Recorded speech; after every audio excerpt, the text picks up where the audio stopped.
조금 자주 봐가지고 익숙하죠? 우리 교회 사람 같은 느낌이 좀 들지 않으세요? 그래요. 반갑습니다. 오늘은 지구에 대해서 또 부탁하셔서 음, 우주와 지구에 관련된 문제 좀 나눠보도록 할게요.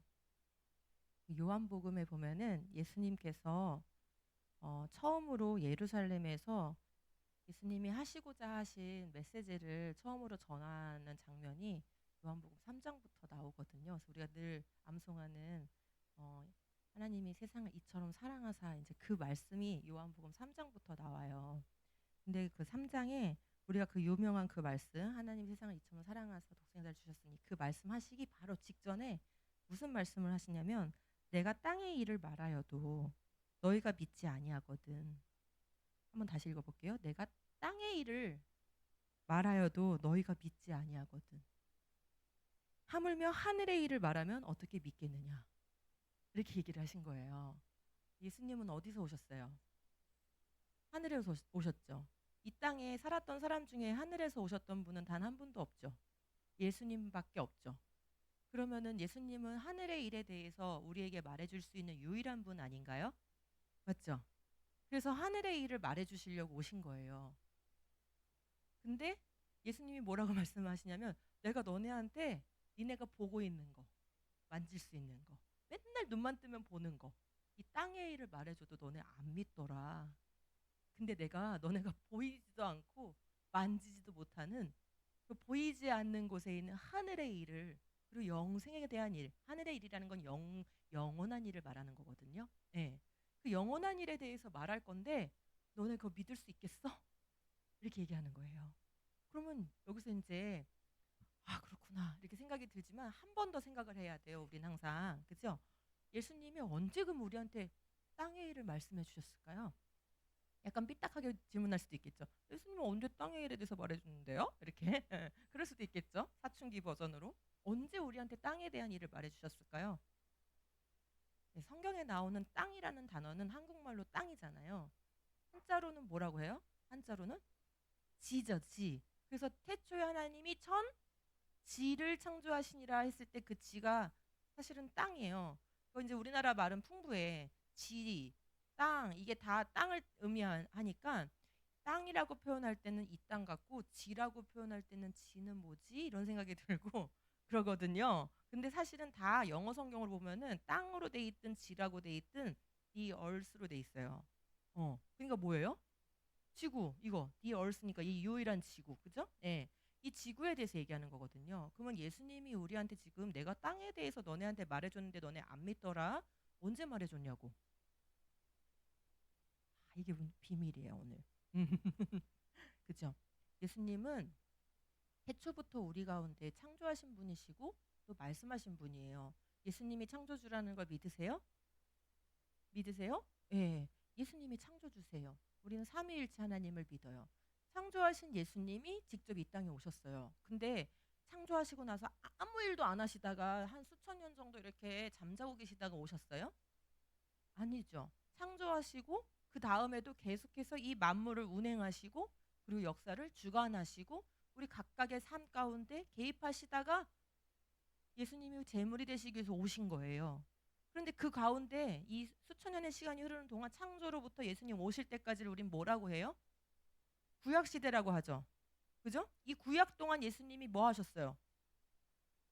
성경을 주셨어요. 구약 성경. 맞아요? 네, 구약 성경을 주셨어요. 그 땅의 일을 어디다 말씀해 주셨냐면은 바로 모세오경에 말씀해 주셨어요. 모세오경에. 그 중에서도 특별히 창세기에 말해 주셨어요. 왜요? 이 땅을, 이 지구를 지으신 일부터 시작하잖아요. 창세기가. 맞아요? 네, 태초에 하나님이 지를 창조하시니라의 그 지. 그래서 태초에는 in the beginning, 시간이 시작됐다는 뜻이에요. 뭐예요? 네, 지금 졸면 안 됩니다. 태초에는 시간이 시작됐다는 뜻이에요. 그 다음에 천은 뭐예요? The heaven, heavens라고 돼 있어요. 이 공간을 창조하셨다는 뜻이에요. 그 다음에 지는 아까 말했죠? The earth, 지구를 창조하셨다는 뜻이에요. 그러니까 하나님이 이 우주를 창조하실 때 무엇을 동시에 창조하셨네요? 시간, 공간, 그다음에 물질 세계인 지구. 물질 세계 중에서도 지구를 가장 먼저 창조하셨어요. 우리가 전체 한국교회 주일학교에 다니다 보면은 선생님이 하나님이 첫째 날 뭘 지으셨어요라고 물어보면 애나 어른이나 모든 교회가 다 뭐라고 대답하냐면 빛이요 이 말밖에 못해. 빛이요. 맞는 말이죠. 첫째 날 빛을 지으셨죠. 그렇지만 그것은 몇째 줄에 나오는 거냐면 3절부터 나오는 거예요. 1, 2절에는 뭐가 나오냐면 하나님이 시간을 창조하시고 공간을 창조하시고 물질 세계에 지구부터 창조하신 얘기가 먼저 나와요. 그래서 오늘 우리가 다루려고 하는 이 지구는 하나님이 창조할 때 처음으로 창조하기 시작하셔서 무려 6일 동안 창조를 하시는 동안 이 지구를 계속해서 다듬으셨어요. 이유가 뭘까? 그리고 내가 땅의 일을 너희한테 말했는데 너네가 믿지 않더라. 근데 내가 와서 영생에 대해서 말하면 너네가 믿을 수 있겠니? 내가 보여줬는데도 믿지 않는데 보이지 않는 세계에 대해서 내가 얘기할 때 믿을 수 있겠니? 이렇게 말씀하신 거예요. 그러니까 이 땅의 일과 영생의 일은 분리되는 일이 아니라는 거예요. 하나님이 그 일을 행하신 거고 우리가 그걸 보고 있는 거고 그리고 그분께서 우리에게 오셔서 내가 너의 구원자야 라고 말씀해 주시는 거고 내가 영원한 생명을 너에게 주려고 왔어 라고 얘기하시는 거예요. 이게 다 하나로 연결되는 거지 땅은 땅이고 하늘은 하늘이고 성경은 성경이고 이거 아니라는 거죠. 그래서 오늘 이 지구와 우주와 그리고 우리에게 영원한 생명을 주신 예수님의 그 구원의 역사가 같이 꿰어지기 바랍니다. 학교에서 배우는 우주의 기원은 우리한테 뭘 가르치냐면 이 우주와 그리고 이 우주 안에 가장 신기한 일이 뭐냐면 생명이 있다는 거예요. 근데 우주가 있는데 이 우주가 막무가내로 움직이지 않고 무질서하지 않고 혼란하지 않고 질서가 있다는 거예요. 그럼 질서가 있다는 건 다른 말로 하면 규칙이 있다는 거고 법칙이 있다는 거예요. 그죠? 이게 신기한 거야. 과학자들도 이거 다 신기해해요. 그리고 하필이면 왜 생명이 있는데 또 생명이 어디에만 있어요? 지구에만 있지? 근데 이 사실은 누구나 아는 사실이에요. 과학자도 알고 있고 진화론자도 알고 있고 우리도 알고 있는 사실이에요. 그런데 우리는 학교에서 오직 한 가지 생각만 배워요. 어떤 생각만 배우냐면 이 신기한 우주와 생명이 무작위적으로 대폭발에 의해서 긴 시간 동안 진화적인 과정을 통해서 생성되었다라는 요 한 가지 생각만 끊임없이 주입을 받고 있는 게 오늘날의 세상이에요. 여러분이 배우고 있는 교과서들을 보면은 지구, 우리 the earth, 그지? 창세기 1장 1절부터 나오는 그 지구에 대해서 교과서는 어떻게 가르쳐요? 이렇게 처음에 뜨거운 마그마 상태로 시작했다라고 가르치죠. 왜냐하면 지구의 생성에 대한 진화론적인 이론은 뭐냐면 돌덩이들이 우주 가운데서 부딪혀가지고 이 돌덩이들이 커져서 행성이 됐다고 가르쳐요. 그러니까 부딪혔으니까 열이 발생하겠지 이런 식으로 과학적으로 접근하는 거야. 그러니까 과학이 아닌 거 얘기하다가 과학 얘기하다가 막 이렇게 왔다 갔다 하기 때문에 우린 그걸 다 싸잡아서 과학이라고 생각해요. 자, 한번 생각해봐요. 우주 공간에서 돌덩어리들이 부딪혀서 지구가 된 거를 관찰한 적이 있어요? 실험해 본 적이 있어요? 다시 해볼 수 있어요? 안 되죠. 그럼 증명 안 되네요. 납득 안 돼요? 그죠? 자신감을 가지세요. 누가 해봤어요? 누가 해볼 수 있어요? 그죠? 누가 봤어요? 없어요. 그러니까 그 부분까지 얘기하는 동안에는 과학적 증명된 사실이 아니야. 그런데 뭔가가 부딪혀서 큰 충격량이 있을 때 우리는 마찰과 열이 발생한다는 건 과학적 사실이죠. 그러니까 이게 관찰되지 않은 이야기하고 과학적인 얘기를 섞어. 그러면은 과학처럼 들리는 거야, 우리는. 그죠? 아, 그래 부딪혔어. 부딪혔으니까 열이 났겠네. 아, 그러니까 뜨거워졌겠네. 아, 그러니까 마그마 상태로 시작했겠네. 그다음에 식으면서 바닷물도 생기고 그다음에 바닷속에서 생명체가 나왔겠네. 이런 식으로 가는 거야, 스토리가요. 네, 진화론도 스토리가. 근데 사실은 한 번도 관찰도 실험도 또 다시 해보는 일도 한 적이 없는 일을 얘기를 하고 있는 거예요. 우리 친구들이 배우고 있는 고등학교 과학 교과서의 1단원은 물질에 대해서 다루고 있어요. 옛날에는 우리 엄마 아빠들이 다녔던 학교 시절에는 물질에 대해서 원자, 분자 이런 거밖에 배우지 않았어요. 그런데 요즘 교과서는 그렇지 않아요. 우주의 초기 원소로부터 원소가 어떻게 생겼는 줄 알아? 이렇게 시작해요. 교과서가. 원소가 어떻게 생겼는 줄 알아? 뭘로부터 시작했대요? 별의 진화로부터 시작된 거야. 별의 진화를 통해서 이 수많은 100여 가지의 그 원소 주기율표에 있는 그 원소들이 생겨난 거고 그걸 통해서 그 원소들이 뭉쳐져 가지고 지구가 된 거고 그 그 지구에서 생명체가 진화돼서 나왔으니까 네 몸도 뭐에서 온 거야? 별 먼지에서 온 거야. 이렇게 가르쳐요. 그래서 빅뱅으로 시작한 우주 역사에다가 별의 진화를 이어붙여서 우리를 보고 별에서 왔다 이렇게 얘기해요. 그러면서 또 교과서는 뭐라고 물어보냐면 너 뭐였니? 이렇게 물어봐요. 너 뭐였니? 이게 첫 번째 챕터예요. 고등학교 1학년 과학교과서의 첫 챕터의 첫 번째 단원이에요. 너 뭐였니? 이렇게 물어보는데 여기다가 우리가 큐티집에다가 말씀 놓고 묵상해서 쓰는 것처럼 이렇게 쓰게 돼 있어요. 너 뭐였니를. 너 뭐였는지 네가 생각해서 한번 써봐. 20만 년 전에 너 뭐였니? 46억 년 전에 너 뭐였니? 묵상하세요 빨리. 138억 년 전에 너 뭐였는지 묵상해봐. 그러면 막 이거 생각하면 무슨 생각해야 돼? 138년 전에 나는 뜨거운 폭발할 때 그 뜨거운 열기 속에 있는 그 어떤 에너지? 뭔지는 모르지만 그 어떤 에너지 같은 상태였구나. 나는 거기서 출발했구나. 46억 년 전에 먼지 가스가 빙빙빙 돌면서 태양 만들어지고 옆에서 행성 만들어질 때 그 별먼지 가스 그게 나였구나.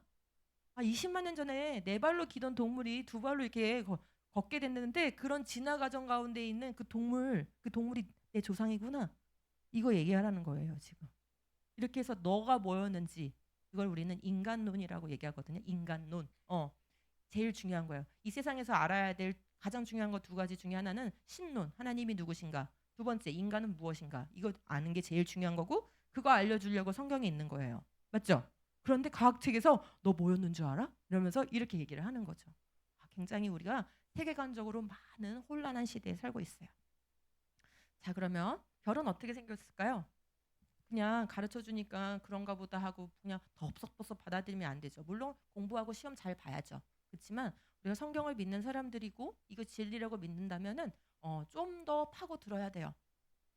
저 사람들이 하는 말이 정말 과학적으로 사실이어서 말하는 건가? 아니면 그냥 진화론적인 세계관을 우리한테 얘기해 주고 있는 건가? 그죠? 여기 보세요. 태양이 있어요. 지금 큰 게 태양이에요. 지구는 어디 있어요?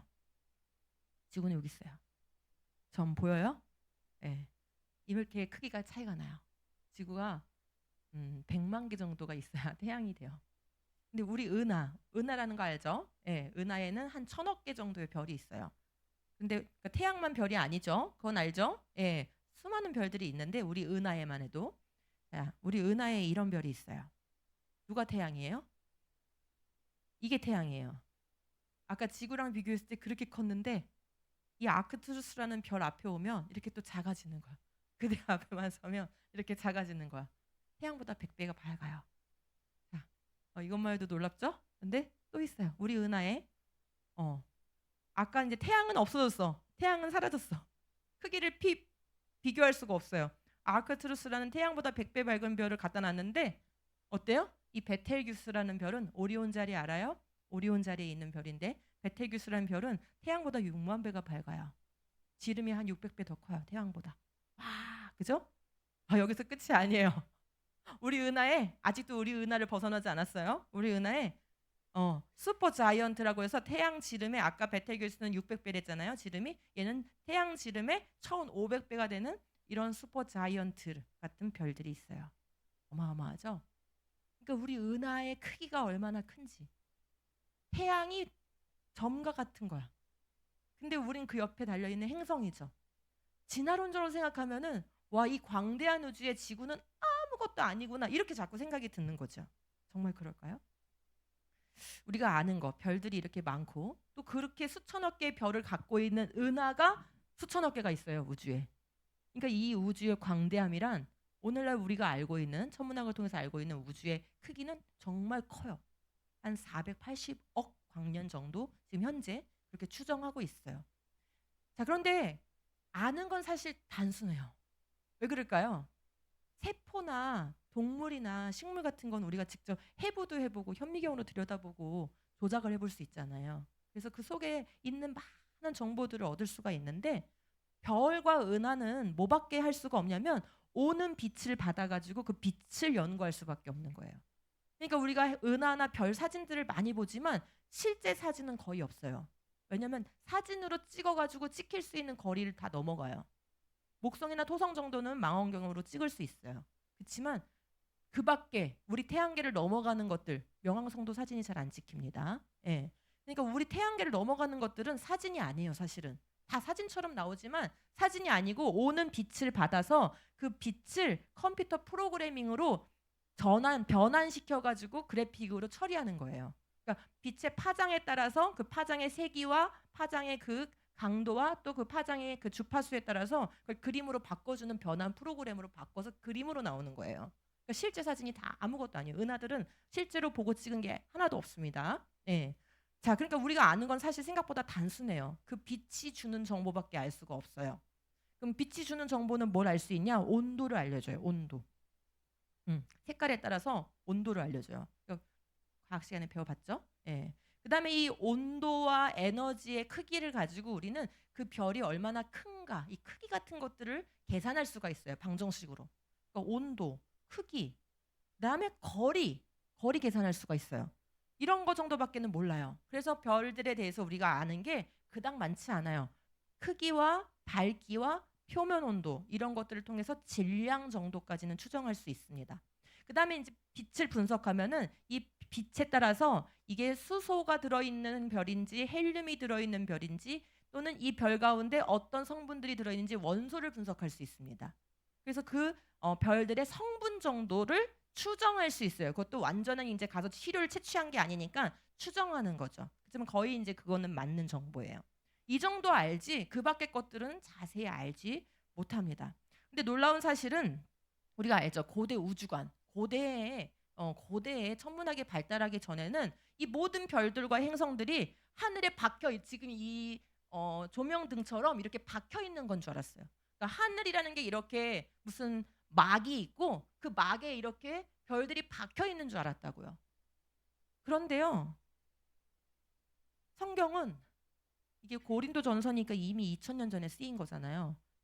그때는 천문학이 발달하기 전이에요. 근데 이미 이렇게 말하고 있었어요.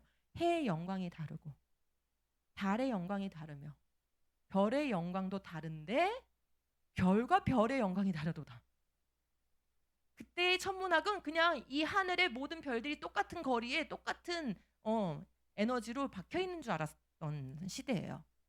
그런데 성경은 이 별과 별들이 이렇게 색깔도 다르고 온도도 다르고 영광이 다르다는 게 뭐예요? 그 빛이 다르다는 거죠. 그죠? 그 빛이 다르다. 우리가 오직 빛을 통해서만 별을 연구할 수 있는데 그 빛이 다르다라는 것을 이미 알려주고 있었어요. 어떻게 이런 그 당시의 지식을 뛰어넘는 이런 기록들이 성경에는 있을 수 있는 걸까요?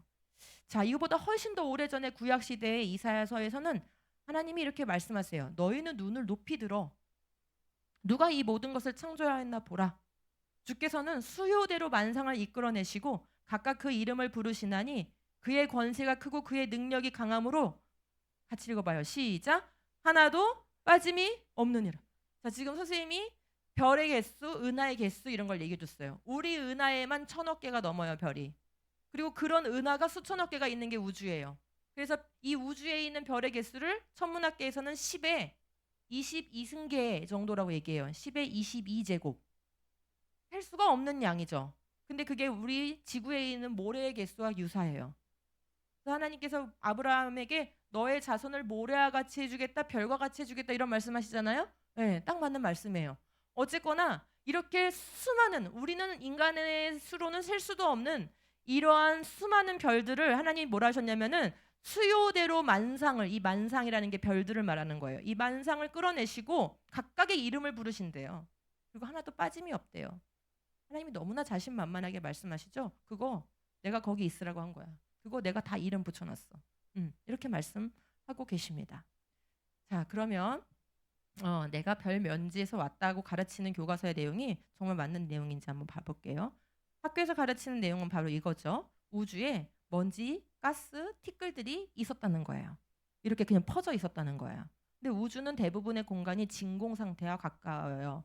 거의 물질이 거의 없어요. 그런데 특정한 곳에 이렇게 먼지, 가스들이 있었다는 거예요. 근데 어떤 이유인지는 모르겠는데 얘네들이 모이게 됐다는 거예요. 그리고 모인 다음에는 회전을 시작했다는 거예요. 회전을 시작한 그 가운데에서 물질이 뭉쳐졌다는 거예요. 그리고 주변에 조그만 물질이 뭉쳐져서 그것은 행성이 됐다는 거예요. 이걸 가르치고 있어요. 자, 그런데 이 문제, 이 이론의 성운설이라는 이 이론의 실제 그게 가능한가를 생각해 봤을 때 문제점이 많아요. 자, 선생님이 여기서 나무를 하나 여기서 모닥불을 피웠다고 해볼게요. 그럼 연기가 올라가겠죠. 연기가 쭉 올라가 가지고 하늘에서 빙빙빙 돌다가 뭉쳐지죠. 그런 일이 일어나요, 안 일어나요? 그런 일 안 일어나죠. 그런 일을 한 번도 본 적이 없고 만약에 그런 일이 눈앞에 일어나면 우린 뭐라고 말하겠어요? 기적이다 이럴 거 아니에요. 지금 여러분이 본 요 장면은 성운설의 요 장면은 그러니까 뭔 거예요? 기적인 거예요, 기적. 왜냐하면 우리는 자연 법칙에서 뭘 알고 있냐면 물질의 농도가 높은 곳에서 낮은 곳으로 뭐가 일어납니까? 확산이라는 게 일어나요. 특히 가스나 이런 에너지가 높은 상태에 있는 이 분자들은 운동을 자유롭게 하기 때문에 그렇죠? 어디 갇혀 있는 게 아니잖아요. 자유롭게 하기 때문에 농도가 더 높은 곳에서 낮은 곳 쪽으로 분산되게 되어 있어요. 그러니까 우리가 향수를 뿌릴 수 있는 거잖아요. 그죠? 그래서 우리가 여기서 뭔가 이렇게 연기 물질이라든지 가스 물질을 이렇게 피워도 그게 흩어지지 모이지 않는 게 자연의 법칙이에요. 그런데 여기보다 우주 공간은 더 물질이 희박해요. 그러니까 어딘가에 물질이 모여 있다면 어때야 돼요? 끊임없이 확산되어 가는 방향으로 운동이 일어나지 모이는 쪽으로 운동이 일어날 수가 없어요. 자, 그러면서 여기서 우세한 게 뭐냐면 나와 얘 사이에 끌어당기는 힘이 중력이죠. 우리 중력 있을까요, 없을까요? 나와 여러분 사이에 중력이 있을까요, 없을까요? 있어요. 질량이 있는 것끼리는 서로 잡아당겨요. 그렇지만 이 정도 질량으로는 당기는 힘이 느껴지지가 않아요. 적어도 당기는 힘이 느껴질 정도가 되려면 덩어리가 도시 이상의 덩어리가 돼야 돼. 도시 크기 이상의. 그러니까 달 정도 크기는 되어야 서로 끌어당기는 게 효과가 있는 거예요. 자, 그런데 지금 이 먼지 티끌은 서로 간에 어떻겠어요? 그러니까 우리도 지금 중력이 안 느껴지는데 먼지 티끌 간에는 중력이 느껴지겠어요? 아니죠. 여기서는 확산하는 가스의 압력, 즉 바깥으로 퍼져나가는 압력이 더 커지는 거예요. 그러므로 중력보다는 가스압이 더 우세하기 때문에 모여들 수가 없다라는 게 물리적인 해석인 거예요. 그 다음에 또 한 가지가 있어요. 그냥 있는 가스 먼지들이 서로 가까워지는 일이 일어나기가 어렵죠. 물론 돌아다니다가 충돌은 될 수 있겠죠. 그렇지만 스스로 당겨가지고 모여지진 않아요. 근데 그걸 주장해서 문제점을 얘기한 거고, 그 다음에 그래 그러면 일단 한번 너네가 말한 것처럼 모였다고 치자. 그리고 모여가지고 회전이 일어나기 시작했다고 한번 쳐보자. 그래도 또 문제가 일어나요. 왜요? 회전이 일어나서 가스 먼지가 바깥쪽에서 빙빙빙 돌면서 안으로 점점점 들어와야 뭉치거든요. 그럼 이렇게 크게 돌다가 안으로 이렇게 점점점 들어오면 어떻게 되는 거냐면 반지름이 점점 작아지는 거죠. 회전 반지름이. 이건 우리가 늘 보는 거예요. 피겨스케이트 선수들이 손을 딱 펴고 이렇게 부드러운 회전 곡선을 하다가 빠르게 회전하고 싶으면 어떻게 합니까? 손을 탁 모으죠. 그럼 팍 돌아요. 바로 이거예요. 회전 반경이 작아지면은 각 운동량이라는 걸 보존해야 되는 게 자연의 원리이기 때문에 속도가 빨라지게 돼 있어요. 이게 서로 반비례해요. 반경과 속도가. 자, 그러니까 가스들이 안으로 들어올수록 빠르게 회전할 수밖에 없겠죠. 그럼 빠르게 회전하면 뭐가 커질까? 자, 회전이 빨라지면 뭐가 커져요? 아빠가 자동차를 막 이렇게 기분 나빠가지고 그냥 샥 돌렸어요. 그러면 어떻게 돼요? 타고 있는 사람이 이렇게 되죠? 네, 원심력이 커져요. 그러니까 먼지 티끌들이 뭉쳐지는 방향으로 이게 모여드는 게 아니라 오히려 어때요? 바깥으로 튕겨나가는 방향으로 이게 운동이 일어나겠죠. 이런 것도 극복할 수가 없는 거예요. 그러니까 물리적으로 이 진공 상태에 가까운 이 우주 공간에 먼지 티끌들이 있을 때 걔네들이 어떻게 끌어당겨져서 뭉칠 것인가, 어떻게 회전하다가 가운데 뭉칠 것인가, 이걸 해결할 수 있는 원리가 없다는 거예요. 더 재밌는 게 있어요. 자, 지금 별이 하나 만들어져야 돼요. 지금 별이 만들어지는 과정을 교과서는 말해주고 있거든요.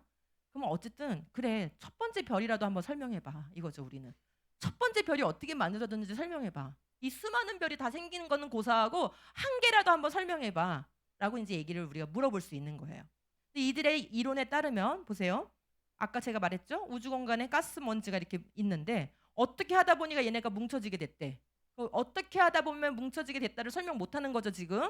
그 다음에 뭉쳐지다가 회전하기 시작했대. 회전하기 시작하면 오히려 그죠? 원심력이 커져야 되는데 그것도 지금 설명 못하는 거죠. 그런데 이렇게 해가지고 별이 됐대 하고 가르쳐요. 근데 중요한 건 바로 요 상황이야. 요 상황. 요 주변에 있는 먼지가 모이려면은 뭔가 모이는 건 운동이잖아. 운동하려면 에너지가 필요하잖아.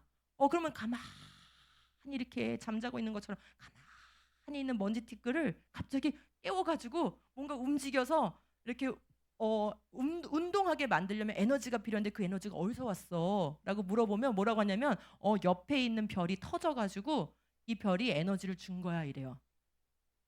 자, 지금 뭔가 이상한지 않아요? 예, 졸면 이상함을 느낄 수가 없어요. 지금 최초의 별은 어떻게 만들어졌어? 라고 물었는데 이 최초의 별 하나를 만들기 위해서 옆에 별이 하나 터져야 돼. 말이 됩니까? 안 됩니까? 말이 안 되죠. 결국은 물리적인 과정이 설명이 안 되는 거예요. 별 하나가 어떻게 만들어지는지가 설명이 안 되는 거죠. 그래서 천문학자 존 하넷이라는 천체 물리학자가 있는데 이분이 이 문제를 정확하게 지적을 했어요.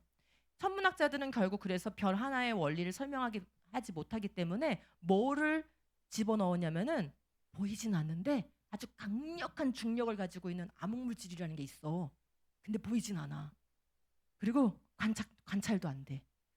왜냐면 얘는 빛하고 아무거하고도 상호작용을 안 하거든. 얘들아, 물질이라는 건 상호작용을 해야 발견할 수가 있어요. 그런데 얘는 아무거하고도 상호작용을 안 해. 그럼 발견 못 한다는 얘기죠? 그런데 얘가 엄청나게 중력이 크대. 이런 물질을 암흑물질, 다크매터라는 거를 가설적으로 상정을 해놨어요. 왜? 설명이 안 되니까 설명을 하기 위한 뭔가 가설을 또 도입한 거야.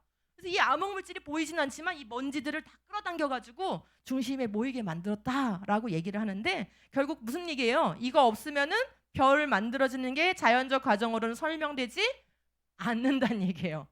그럼 이건 발견해봐 이거죠. 발견해봐. 지금 거의 뭐 20년 넘게 암흑물질을 발견하기 위해서 돈을 엄청나게 쓰고 있어요. 근데 아직 흔적조차 발견하지 못하고 있어요. 근데 하나님은 이렇게 말씀하세요. 땅을 만든 자도 나요. The earth, 지구 만든 자도 나요.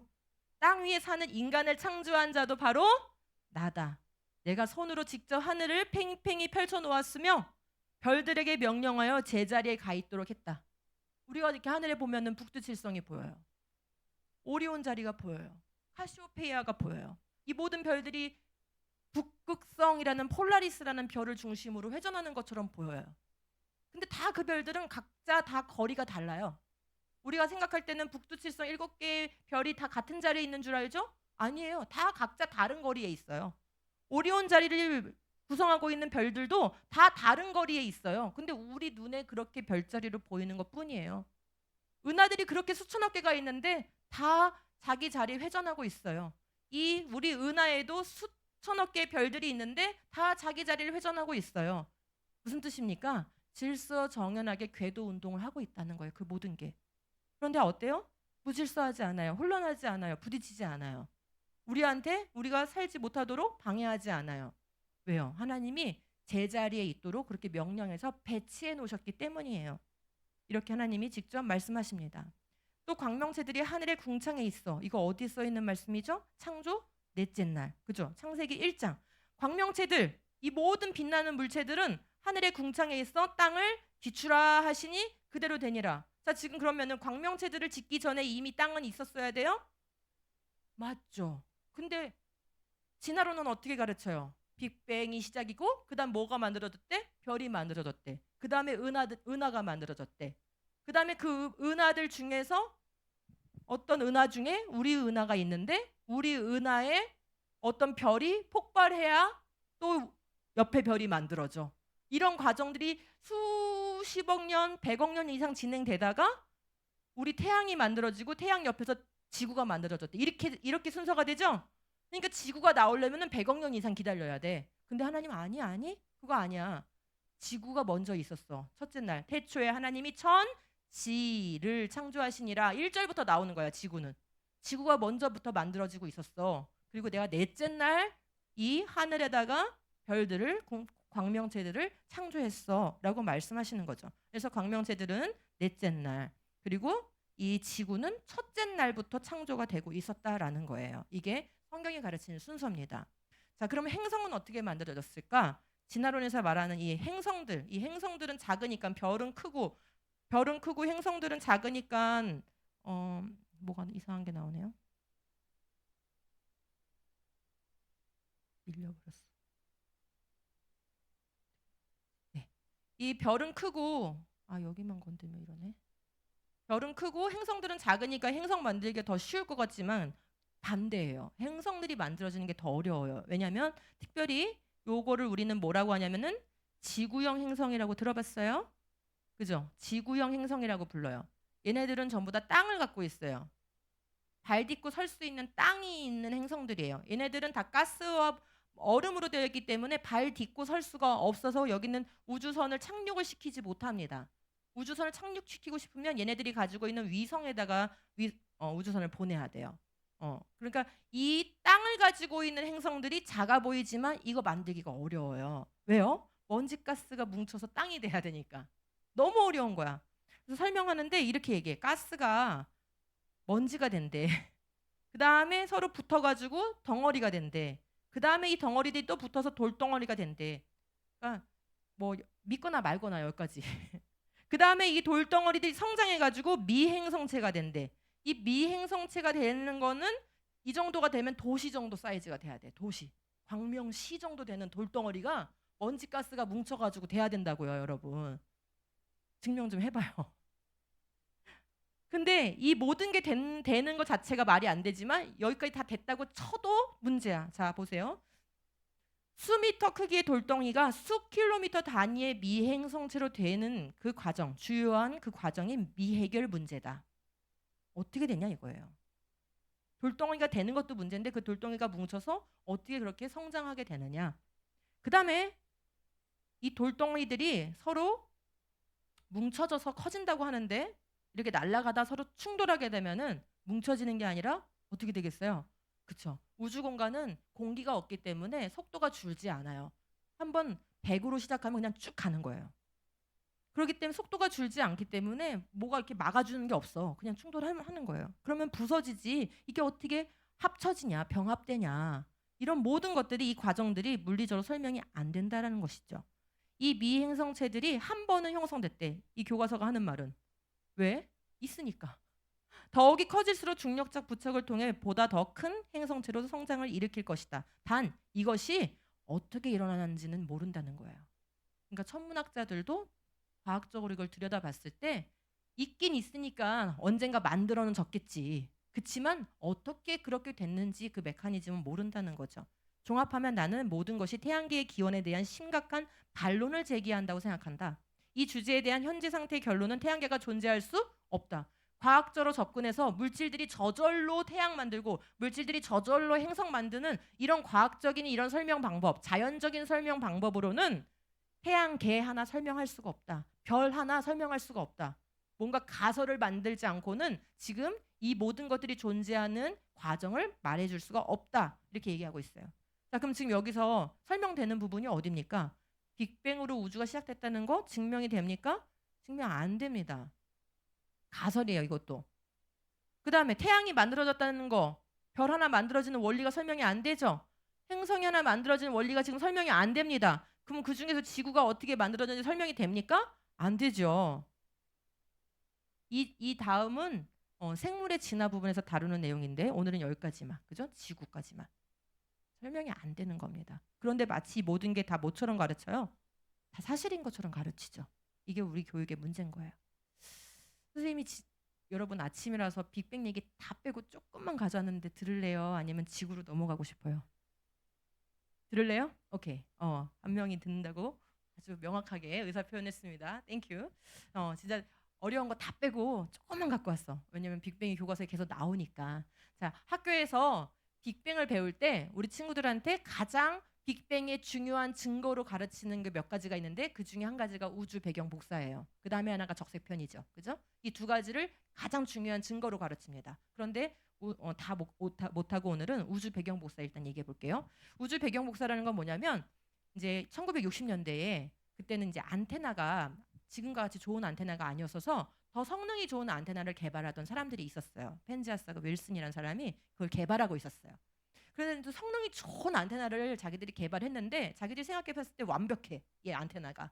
그런데 끊임없이 잡음이 잡히는 거야. 안테나를 이렇게 연결하면은 TV에 옛날 TV 기억하시는지 모르겠는데 안테나 세우던 시절이 있었어요. 각 집마다 안테나 세우던 시절. 그때 장마가 오거나 태풍이 불어가지고 안테나가 쓰러지면은 집에 텔레비전이 안 나와. 안테나가 수신을 못하니까. 그리고 지지지지 이것만 나오거든요. 그 지지지지 하는 그 지지지지가 없어지질 않는 거야. 아무리 이 안테나를 개선을 시켜도 없어지지가 않는 거예요. 그래서 이게 비둘기가 똥을 싸서 그런가 하고 막 새똥을 막 치우고 진짜로 그런 일이 있었던 거예요. 이 연구자들이 다 해봤는데 안 없어져. 그래서 결론을 내린 거죠. 아, 이거는 우리의 실수가 아니라 이 우주 공간 어딘가에서 계속 오는 잡음이다. 이거를 캐치하게 된 거예요. 많이 연구하다가. 아, 그래?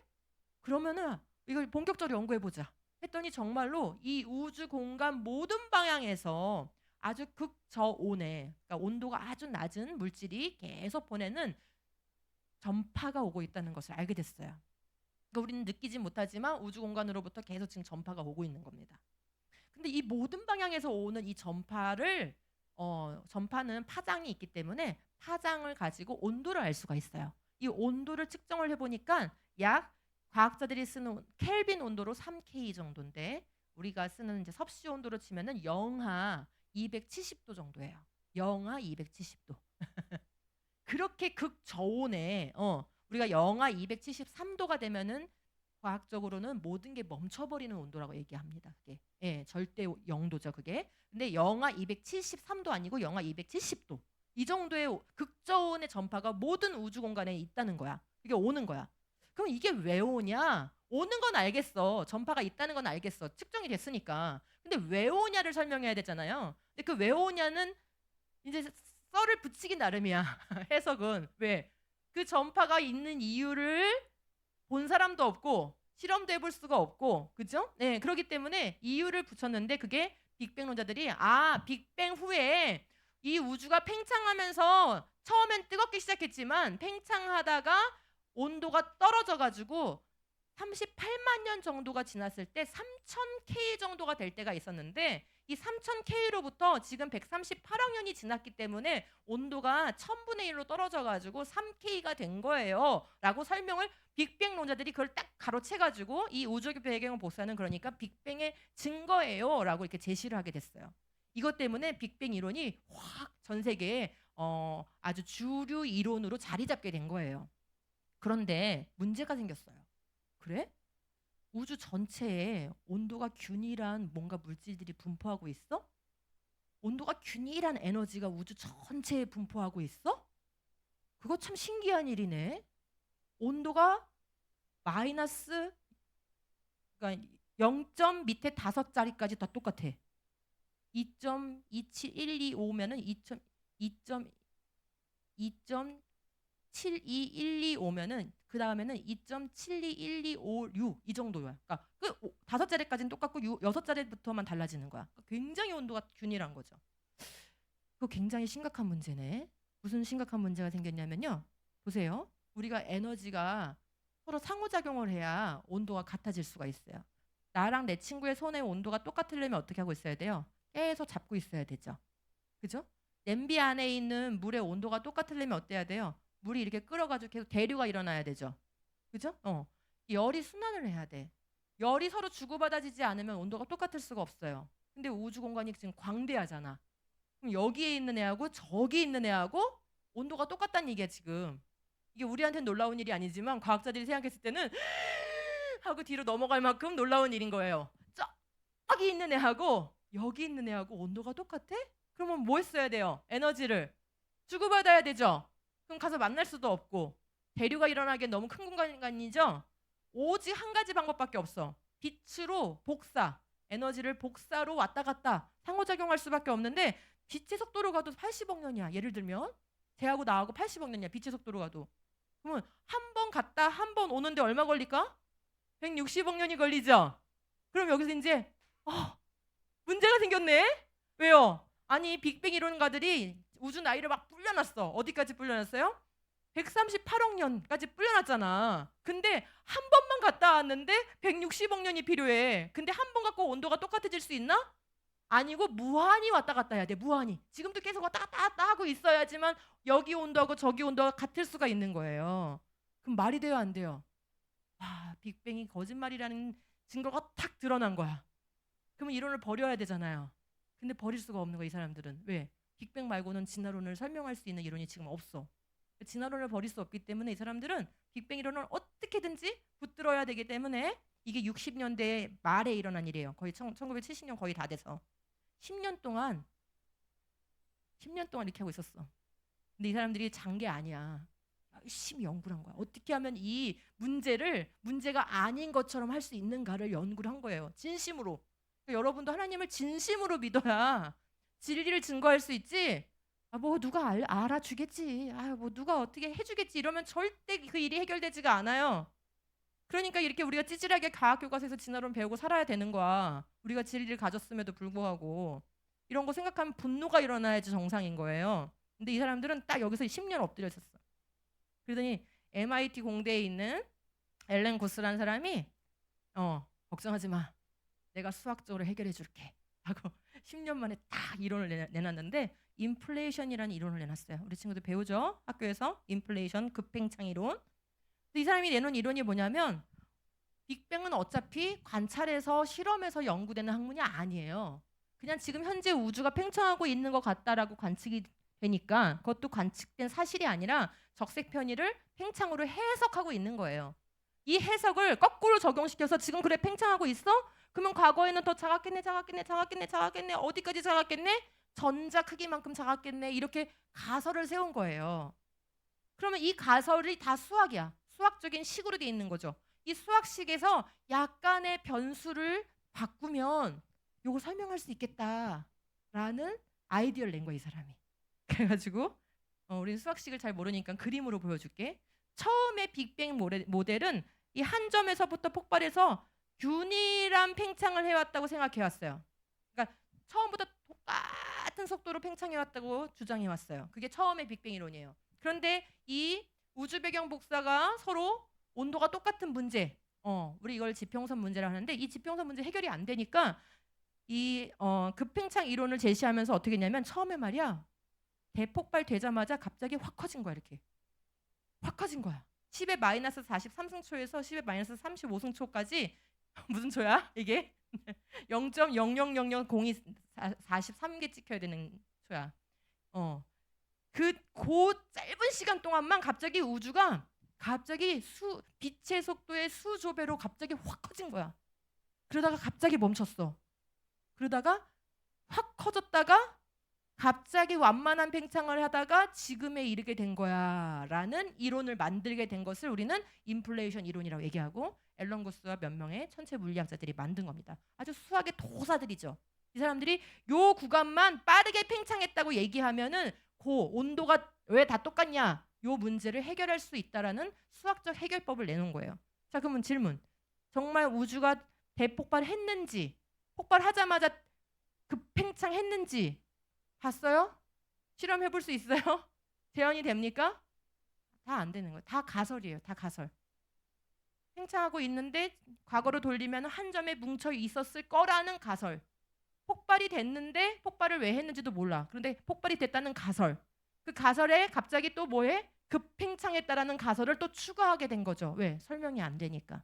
이런 식으로 빅뱅 이론은 처음부터 지금까지 계속 가설을 추가해가지고 자기들이 설명이 안 되는 것들을 설명이 되게끔 만들어 오고 있어요. 우리나라 천체 물리학자 중에 권진혁 교수라고 있는데 이분이 이렇게 말했어요. 아니 인플레이션을 뭐가 유발했냐 이거야. 그래 급팽창이 일어났다 치자. 그럼 뭐가 일으켰는데 설명 못한다는 거죠. 다 가설 수준에 머물고 있다 이렇게 지적을 하고 있어요. 우리나라 학자만 지적한 게 아니에요. 여기 보면은 애나 이자스, 폴 스타인하르트, 그다음에 아브라함 로브 이 사람들은 그냥 학자들이 아니고 다 대학자들이에요. 천체 물리학계에 다 아주 저명한 학자들이야. 이 사람들이 신랄하게 비판했어요. 뭐라냐면 현대 빅뱅 이론의 중요한 부분인 왜 중요하냐면 이거 없으면 빅뱅 이론 폐기해야 되니까. 그 중요한 부분인 급팽창 이론이 있는데 그것의 실효성 진짜 그게 맞냐에 심각한 의문이 제기된다는 거예요. 왜요? 그들은 팽창 이론이 틀리다는 것을 결코 증명할 수 없어. 왜? 그랬다고 가정을 세웠고 다시 해볼 수도 없고 관찰도 해볼 수도 없는데 어떻게 증명이 돼? 증명 안 된다 이거죠. 따라서 그것은 과학적 가설조차 될 수 없어요. 왜요? 과학에서 가설로 인정을 받으려면은 적어도 그게 맞냐 틀리냐를 검사할 수 있어야 돼요. 근데 얘는 맞는지 틀리는지조차도 검사가 안 되는 이론이야. 그런데 맞다고 우기는 거죠. 그러니까 얘는 가설조차도 될 수가 없어요 라고 지적을 한 거예요. 그러면서 뭐라 하냐면 그들은 팽창이론이 본질적으로 모든 것을 예측하며, 왜요? 이 말이 굉장히 재밌는 말인데요. 아까 다시 이걸로 돌아가 볼게. 만약에 자기들이 우주를 관측해봤는데 지금 이렇게 말하고 있는데 이 이론이 틀렸다라고 드러난다고 해보자. 그럼 어떻게 할 것 같아요? 방법이 다 있어. 요 시간만 고치면 돼. 10의 마이너스 43승초에서 10의 마이너스 35승초 동안 급팽창 일어났다. 근데 우주를 관측해보니까 안 맞아. 그러면 알고 보니까 10의 마이너스 37승초에서 10의 마이너스 32승초까지였어. 급팽창 시간이. 이런 식으로 요 시간을 바꾸거나 해서 변수를 바꿔가지고 또 정답에 맞추는 거야. 뭐냐면 말하자면 우리가 수학 문제 풀다가 문제가 안 풀려. 그러면 어떻게 해? 정답지를 보지. 답이 나오게끔, 내가 이게 지금 식이 맞는지 틀린지는 모르는데 답이 맞게끔, 답이 나오게끔 막 풀지. 약간 그런 식인 거야 이게. 그래서 답을 알게 되면은 답에 맞춰서 식을 바꾸는, 그게 가능하기 때문에 지금 이들이 말하는 건 뭐냐면 뭐든지 만들어낼 수 있다는 거야. 뭐든지. 그러니까 이거는 과학적인 이론이 아닙니다라고 지적을 하고 있는 거예요. 검증 불가능합니다. 그런데 우리는 과학 교과서에서 사실로 배우고 있다는 거죠. 네, 심각한 문제입니다. 또 한 가지 알려드릴게요. 빅뱅을 인정해도 문제가 생겨요. 이거는 빅뱅을 하는 사람들이 찾아낸 문제점이에요. 그럼 빅뱅으로 우주가 생겼다고 치자. 그러면 이런 우주라는 건 뭐냐면 이렇게 물리 법칙이 있고 규칙이 있고 질서 정연한 우주, 그리고 심지어 생명이 존재하는 우주, 이런 우주가 존재하려면은 적어도 평평한 우주여야 되는데, 평평한 우주가 뭔지 또 설명하면 기니까 그냥 그렇다 쳐요. 평평한 우주여야 되는데 평평한 우주가 되려면 그러면 어떤 조건이었을까를 계산을 해본 거예요, 과학자들이. 그러려면은 빅뱅이 일어나자마자 100만 분의 1초니까 일어나자마자죠. 일어나자마자 밀도값이 정확하게 맞춰져 있어야 된다는 것을 알게 됐어요. 그 밀도값이 얼마냐면은 읽어봐요. 이거여야 돼. 1세제곱센티미터라는 건 알겠죠? 1세제곱센티미터라는 공간이 있다 쳐봐. 거기에 물질이 이만큼 들어있어야 돼.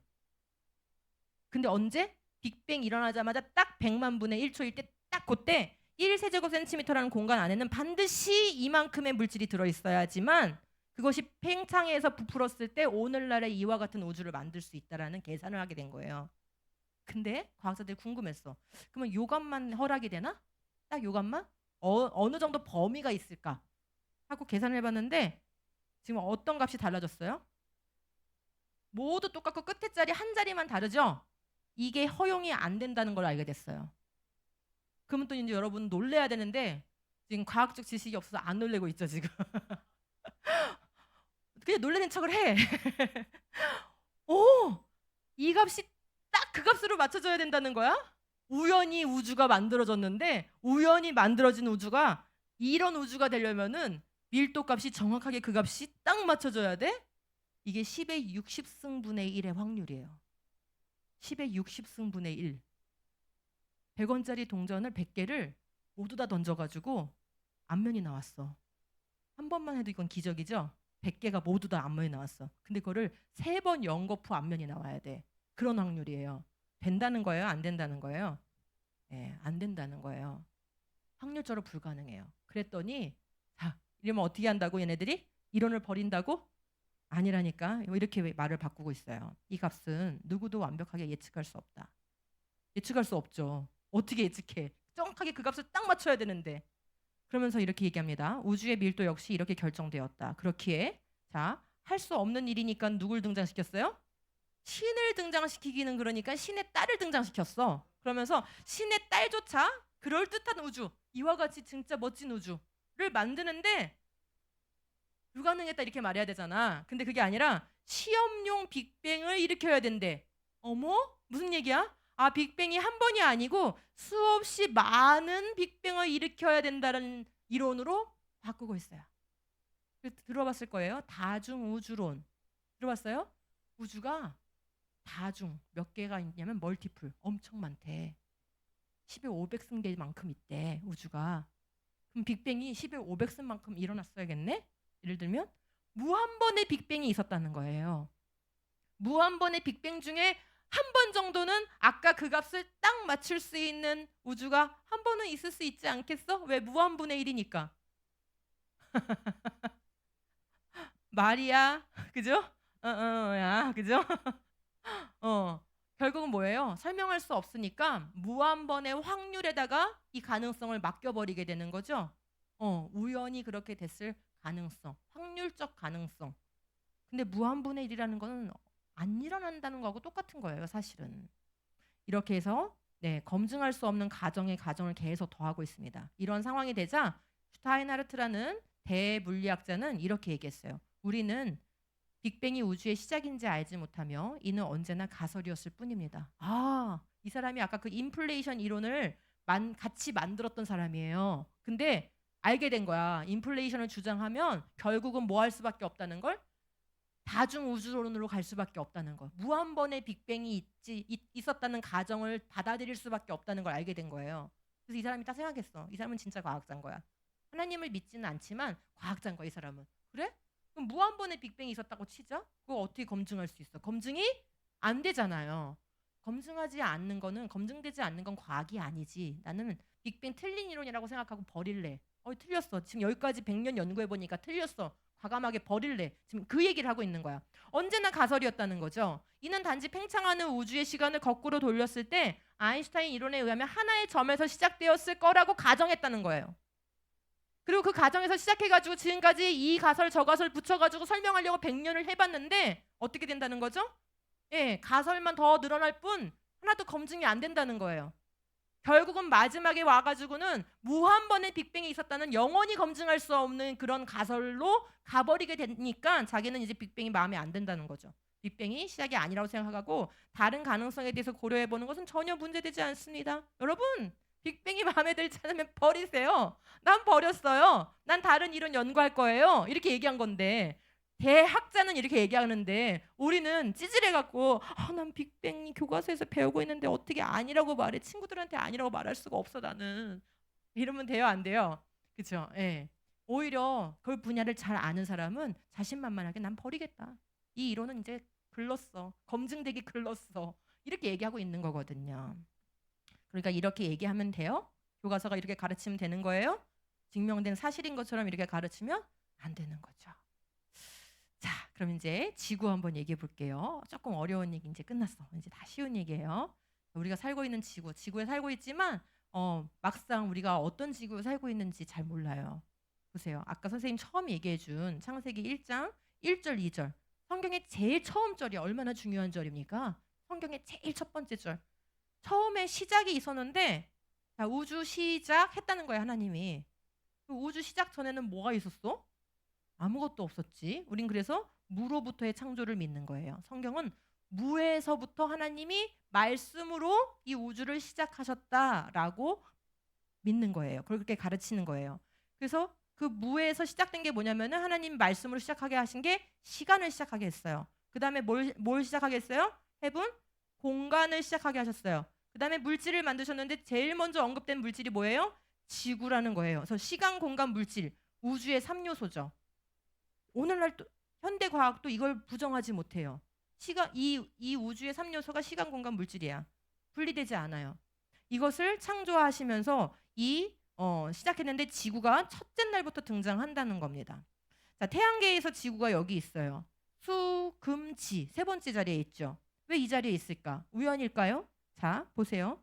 외계에서 좀 큰 것들이 날라오면은 이렇게 큰 것들이 휙 날라오다 보면은 지구로 가까이 근접하면 이제 큰일 나죠. 그죠? 예. 근데 1997년에 어떤 일이 있었냐면은 슈메이커 랩이라는 해성이 있었어요. 이 해성이 막 날라오고 있었어. 해성이 날라오니까 이제 지구가 긴장했어요. 저게 너무 근접하는데? 너무 근접하는데? 근데 관찰을 쭉 하다 보니까 얘가 지구까지 오지 않고 목성의 중력에 사로잡혀 가지고 목성에 충돌하게 됐어요. 왜 그랬을까요? 지구보다 목성이 훨씬 중력이 크거든요. 그러니까 외계에서 뭔가 날라오는데 너무 근접 비행을 하게 되면 지구에 오는 게 아니라 어디로 떨어져요? 토성이나 목성처럼 이렇게 큰 애들한테 떨어져요. 그래서 떨어질 때 21조각이 나가지고 이렇게 떨어졌어요. 그래서 계산을 해봤더니 한 조각이 부딪힐 때 그 충격량이 지구 하나 날려버릴 수 있는 에너지야. 그 21조각이 떨어졌으니까 어떻게 됐겠어? 이게 만약에 지구에 떨어졌으면 떨어진 날 이제 지구는 멸종이야. 자, 그럼 질문해 볼게. 지금까지 지구는 이런 일을 겪었을까요? 안 겪었을까요? 단 한 번도 겪지 않았으니까 여러분이 살고 있는 거죠? 그래요. 그럼 지구는 왜 이렇게 보호되고 있는 거예요? 네. 주변에 있는 이 거대 행성들이 바깥쪽 궤도에 있으면서 외계에서 날아오는 이런 것들을 막아주는 역할을 하고 있어요. 또 궤도의 모양도 특이한 거예요. 왜냐하면 우리는 이제 궤도의 모양이 원에 가깝냐 타원에 가깝냐 이거를 이심률이라고 불러요. 수학에서 배우죠. 이심률. 그죠? 근데 타원 궤도를 돌고는 있어요. 그렇지만 우리 태양계 행성들이 그리는 타원은 거의 원에 가까운 타원이에요. 타원은 타원이지만 거의 원에 가까워요. 근데 그게 왜 중요하냐? 지금 여기 타원 궤도를 아주 납작한 타원 궤도를 돌고 있는 혜성 하나 보이죠? 만약에 다른 행성들이 저 혜성처럼 납작한 타원 궤도를 돌면 문제가 생겨요. 어떤 문제가 생길까요? 원 궤도에 가까울 때는 다 자기 자리를 거의 동일한 거리를 유지하면서 돌게 돼요. 나와 걔 사이의 거리가 거의 일정하게 유지가 되겠죠. 거의 원에 가까우면. 맞아요? 근데 납작한 타원 궤도를 돌면은 이렇게 남의 궤도를 막 침범해서 들어오게 돼. 그쵸? 그러면 이렇게 납작한 타원 궤도를 돌게 되면은 화성이 돌다가 막 지구로 오게 될 수도 있는 거고, 목성이 돌다가 지구 궤도 안으로 들어올 수도 있는 거야. 그럼 어떻게 되겠어? 이 엄청난 목성이 지구에 가까워지는 때가 있으면 지구는 그 중력에 의해서 끌려갈 수밖에 없게 돼요. 그러니까 원궤도에 가까운 타원 궤도를 돈다는 건 우리의 안정적인 궤도 운동에 굉장히 중요한 요소인데, 다른 행성계와 달리 지구와 태양계는 이렇게 되어 있다는 거예요. 그다음에 지구는 유일하게 액체물이 풍부하죠. 물은 어디에나 있어요. 화성에도 물이 있고요. 예, 물이 다른 곳에도 있습니다. 그렇지만 중요한 건 액체 깨끗한 물이 풍부하냐예요. 그럼 액체 깨끗한 물이 풍부하기 위한 조건이 뭘까요? 자, 지구의 크기부터 한번 알아볼게요. 한번 10%를 크게 해볼까? 땅도 좀 없는데 아파트도 좀 더 짓고 하게 10% 커지면 좋을까요? 10% 커지면 중력이 커지겠죠. 이 10% 정도만 커져도 물이 증발할 때 지구가 잡아당깁니다. 물 증발하지 못해 이렇게 당겨요. 그래서 올라가야 뭐가 만들어져요? 바다에 있는 물이 증발해서 올라가야 응결해서 구름이 만들어지죠. 그래야 비가 땅에 내려서 물이 순환하는 이런 시스템으로 우리가 물을 얻는 건데, 증발을 못하면은 육지에는 물이 공급이 안 돼요. 그러니까 바다에 물이 아무리 많아도 우리가 먹고 살 수 있는 물은 없게 되는 거예요. 10%만 커도. 그럼 반대로 자, 지구 10% 줄여볼까? 어떻게 될까요? 줄이면 반대 현상이 일어나요. 중력이 작아져서 이제 물들이 증발할 때 너무나 쉽게 빨리 증발하게 돼요. 그럼 어떻게 되겠어요? 바다에 있는 물들이 다 날아가 버려. 다 공기 중으로 날아가 버려. 그게 바로 어떤 행성이냐면 화성이에요. 화성 사진 본 적 있죠? 어때요? 붉은 땅이, 사막 같은 땅이 쫙 펼쳐져 있죠. 너무 작다 보니까 다 증발돼서 물기가 육지에 남아 있을 수가 없는 거예요. 중력이 작기 때문에. 그런 현상이 벌어져요. 자, 그러니까 지금보다 10% 커도 10% 작아도 우리와 지금 사용하고 있는 이런 물순환 시스템, 바다에 있는 물이 구름을 통해서 민물로 공급돼서 프레시 워터, 아주 신선한 물이 공급되는 이런 일이 일어날 수가 없다는 거예요. 엄청 중요한 문제죠. 위치도 중요해요. 그러니까 크기도 중요하죠. 위치도 중요해요. 너무 가까우면 물이 있어도 다 날아가겠죠. 말라버리겠죠. 또 너무 멀면 어때요? 화성 궤도 정도까지만 가도 이 물은 다 얼어버려요. 그럼 어은 물 안에서는 이렇게 생명체가 풍부하게 살 수가 없어요. 그러니까 어디 있어야 되는 거예요? 지금 딱 이 위치, 금성궤도와 화성궤도 사이에 있어야만 이 지구가 액체물을 유지할 수가 있는 거예요. 크기도 그 크기여야 되고 위치도 지금 이 위치여야 되는 것이죠. 달이 그냥 어쩌다 보니까 진화론자들은 어쩌다 보니까 지구 중력에 붙들려 가지고 돌고 있다고 얘기해요. 전혀 그렇지 않아요. 달도 38만 킬로미터에 지금 있는데 얘네들이 정확하게 그 궤도를 돌므로써 우리에게 주는 효과가 있어요. 뭐가 있어요? 하루에 2번씩 밀물, 썰물이 일어나요. 그러면 지금 거리보다 조금 더 가까운 곳에 있으면 어떻게 될까? 한 달을 10%만 땡겨 보면은 어떻게 되냐면 10%만 땡겨도 26% 정도가 더 증가하게 돼요. 밀물, 썰물이. 그러면 하루에 2번씩 바닷물이 더 육지 깊은 곳으로 왔다가 더 멀리 갔다가 이렇게 되는 거예요. 그럼 어떻게 하면 될까요? 여러분은 하루에 2번씩 높은 곳으로 대피하면 돼요. 그렇게 그렇게 살고 싶죠? 그러니까 지금 정도의 적당한 바다 생태계를 유지할 수 있을 정도의 적당한 밀물 설문이 일어나기 위해서는 현재 거리에 달이 있어야 된다는 얘기죠. 그리고 현재의 크기로 그 달이 있어야 된다는 거예요. 그리고 다른 위성에 비해서 좀 커요. 목성이나 토성이 가지고 있는 위성들보다 지구가 가진 이 달의 크기가 상당히 큰 편이에요. 이 정도 크기로 인해서 지구가 돌 때 지구가 자전하잖아요. 팽이를 돌려보면 아는데 팽이를 돌리다 보면은 팽이의 꼭지가 돌아요. 우리 그거를 세차 현상이라고 얘기하는데 이 꼭지가 돈다는 거는 이 행성 자체가 흔들린다는 얘기예요. 근데 이거를 잡아주는 역할을 해요, 달이. 그래서 안전한 그런 기후, 일정한 기후를 유지하게 하는데 달이 또 큰 역할을 해주고 있어요. 큰 위성은 생물에게 우호적인 기후를 만들어낸다. 바로 그게 그거예요. 지구의 자전축의 기울기가 큰 범위에 걸쳐 변화하는 것을 붙들어줌으로써 막아주는 역할을 한다는 거죠. 자, 지금 지구 특별한 크기, 특별한 위치에 있어요. 달도 특별한 크기, 특별한 위치에 있어요. 태양은 또 우연일까요? 네, 아까 태양과 같은 별들이 엄청 많다고 그랬어요. 근데 놀라운 사실은 그 수많은 별들 중에 태양이 너무나 특별하다는 거예요. 매초 방출하는 에너지가 얼마냐? 자, 태양이 1초에 얼마큼 에너지 나올 것 같아? 이만큼 나와요. 10억 개의 세계 주요 도시가 1년간 쓸 수 있는 에너지가 나와요. 그러니까 지구에서 지금까지 생산한 그 어떤 에너지보다 태양이 1초 내보내는 에너지가 더 커요.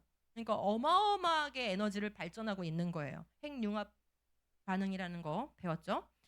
그래서 엄청난 에너지가 나오는데 이렇게 어마어마한 에너지가 나오다 보면은 그 안에서 자기장 활동이 있어요. 그래서 자기장 활동이 이렇게 폭발을 만들어내요. 우린 그걸 플레어, 학교에서 플레어 배웠죠? 네. 이 안에 태양 내부의 자기장 활동 때문에 바깥쪽으로 폭발이 일어나는데요.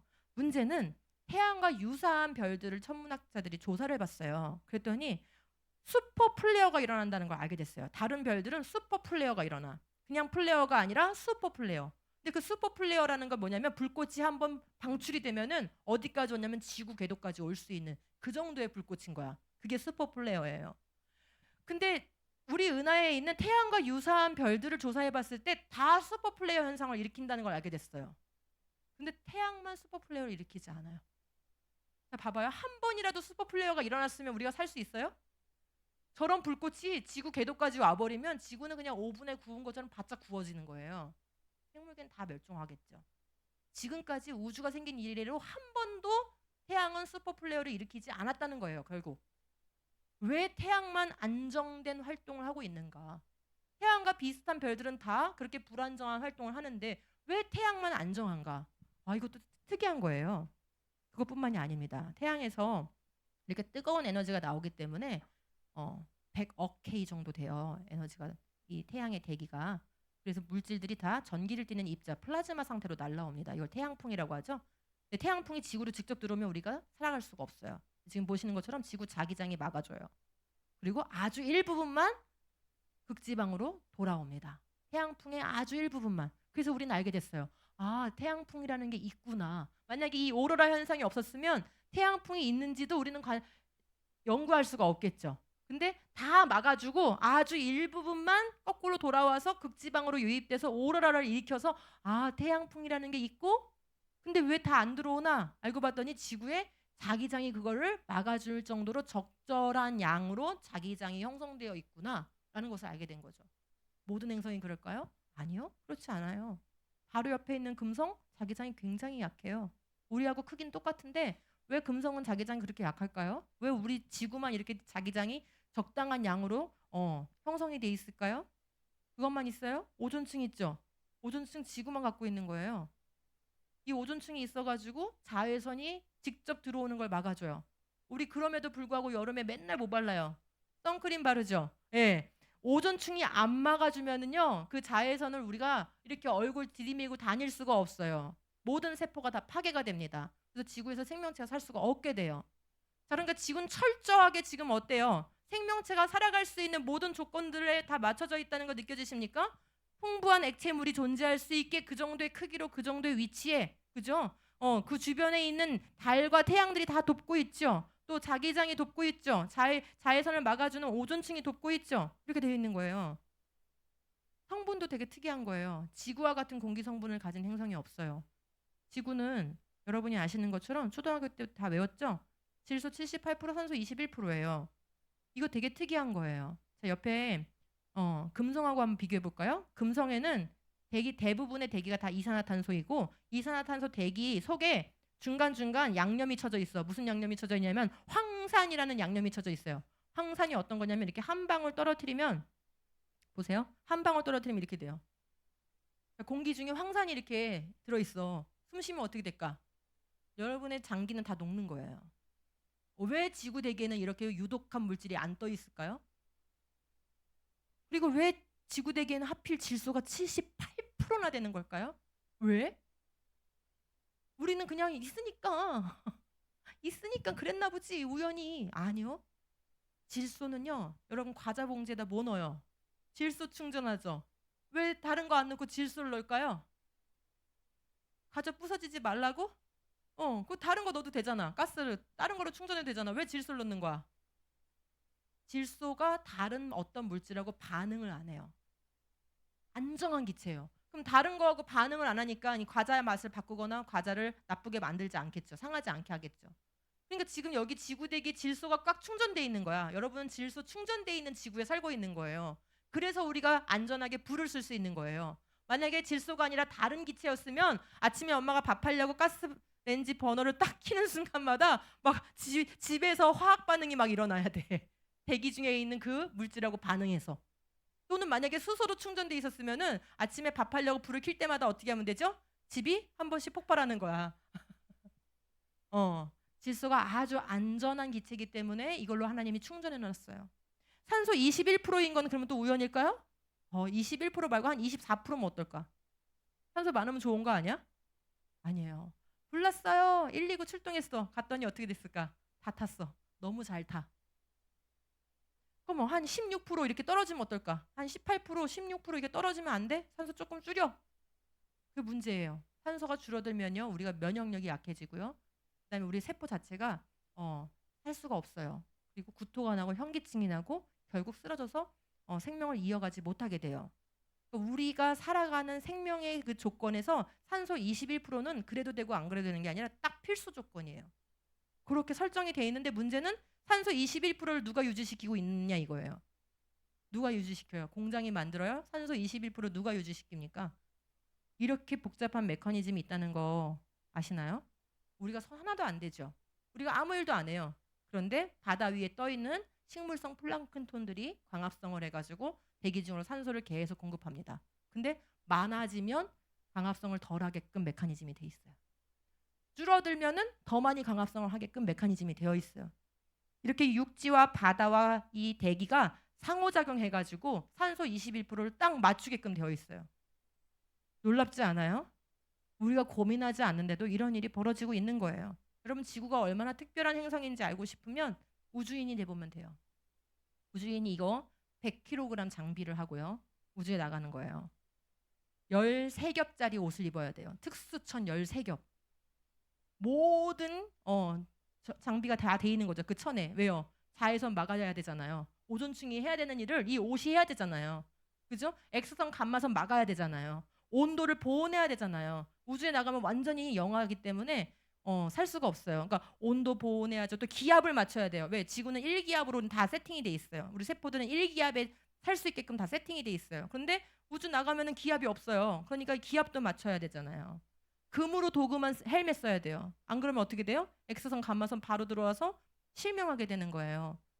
이 모든 장비를 다 갖추고 산소통 메고도 최대한 일할 수 있는, 우주에서 일할 수 있는 시간이 8시간이래요. 100kg짜리 장비하고도. 이거 얼마나 돈 들겠어요. 자, 여러분 지구에 몇 시간 살았어요? 이 100kg짜리 장비 안 하고도, 우리는 돈도 안 내고도 그냥 끊임없이 살고 있잖아요. 그런데도 하나님이 살아 계시냐고 말한다는 건 너무나 배응망덕한 거예요. 반역적인 거예요. 그러니까 진화론은 우리를 반역하게 만들어요. 하나님이 우리한테 뭘 해준 게 있냐는 거지. 하나님 도대체 어디 있냐는 거지. 하나님 살아 계신데 왜 이 모양이냐는 거지. 이렇게 우리의 마음을 진화론은 계속 반역하게 만들어요. 이렇게 어마어마한 것들을, 그죠? 우주복 입고 8시간씩 갔다가 다시 옷 갈아입고 또 나가고 이렇게 지구에서 산다고 생각해봐요. 그거 안 하고 지금 우리가 이렇게 살고 있는데, 하나님이 사람을 위해서 이렇게 만들어 놓으셨는데 지구는 왜 이렇게 특별한 걸까? 우주에 이런 행성이 없어요. 여러분 외계인이 있을까 봐 걱정하지 마세요. 없습니다. 지구 같은 행성이 또 어디 있을까 봐 걱정하지 마세요. 없습니다. 왜냐하면 하나님이 이렇게 말씀하셨어요. 같이 읽어볼까요? 시작.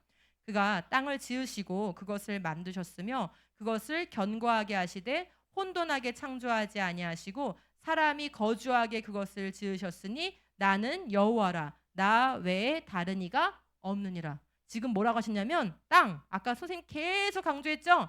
내가 땅의 일을 말해도 너희가 믿지 아니하거든 하늘의 일을 말하면 너희가 믿겠느냐? 예수님이 말씀하셨잖아요. 구약 성경에서 땅에 대해서 계속 말씀하셨단 말이야. 하나님이. 내가 땅 지었어. 내가 지구 지었어. 내가 6일 동안 그렇게 너희들을 위해서 만들었어. 내가 이 땅 지었어. 그리고 그 위에 누구 살게 하려고 지었냐면은 바로 너 사람 살게 하려고 내가 지은 거야.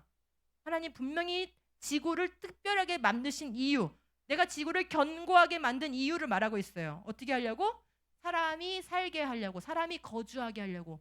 오늘 제목이 뭐였어요? 강의 제목이 특별한 거주지 지구. 그래서 이렇게 지은 거예요. 육체가 원래 맞던 흙으로 돌아가고 숨이 그것을 주신 하나님께로 돌아가기 전에 내 창조주를 기억하라. 하나님 이렇게 말씀하세요. 여기서 숨은 the spirit, 영을 말하는 거예요. 하나님이 이 지구에 모든 생명체를 지으셨는데 특별히 인간에게는 뭘 주셨냐면 영을 주셨어요. 그런데 하나님 뭐라 하시냐면 내가 너에게 영을 주었어. 이 영을 주신 하나님께 너가 죽어서 돌아가기 전까지 창조주 하나님이 계시다는 거, 그분이 심판자고 구원자시라는 것을 기억해야 돼 라고 우리한테 말씀하고 있는 거예요.